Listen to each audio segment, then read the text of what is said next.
नवल किशोरी लाडली की मद मंथर चरण विन्यास गत का अवलोकन करके नवल किशोर श्रीलाल जी की गत मत विस्मृत हो गई। वे प्रिया के विशाल नेत्रों की रस भरी चितवन के ध्यान में तन्मय हुए चित्र की भांति खड़े के खड़े रह गए। यमुना के तट पर खड़ी लाडली ने मुड़कर जब प्रियतम की रूप तल्लीन स्थिति का अवलोकन किया तब वे तत्काल ही लौट पड़ी और उन्होंने अत्यंत प्यारपूर्वक प्रियतम के भुजमूल को पकड़ लिया। श्री ध्रुवदास जी कहते हैं कि नवल लाडली लाल की ये अद्भुत जोड़ी रूप की भंडार है। मेरे हृदय में ये रसीली जोड़ी कंठमाला बनकर सदा वसी रहे।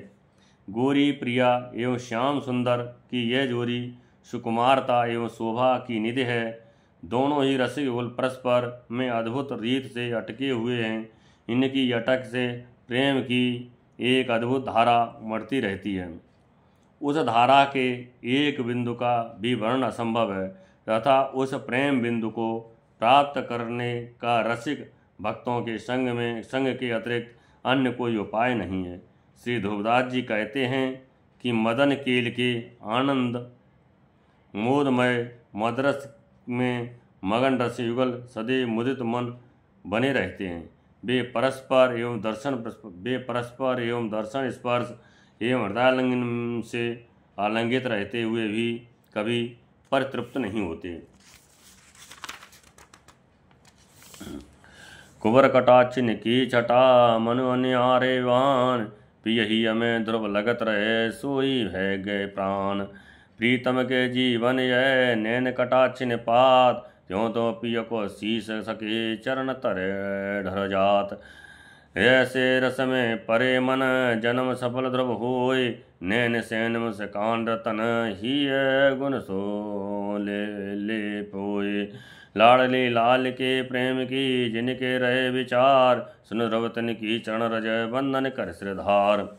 श्री ध्रुवदास जी कहते हैं कि श्री प्रिया के नयनों की कटाक्ष छवि क्या है, मानो नुकीले बाण हैं जो सदैव प्रियतम के हृदय में चुभते रहते हैं। आश्चर्य यह है कि निरंतर चुभते रहते हैं। चुभते रहने वाले वे नेत्र बाण प्रियतम के प्राण बन गए हैं।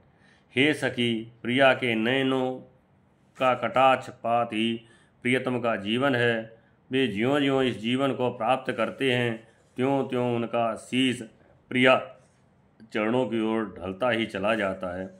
श्री ध्रुवदास जी कहते हैं यदि वो परिवर्णित रस में किसी का मन लीन हो जाए तो उसका जीवन धारण करना सफल हो जाए और तब वह अपनी हृदय रूपी डोर में युगल के नयन संकेत मुस्कान आदि रत्नों को पिरोने लग जाएगा।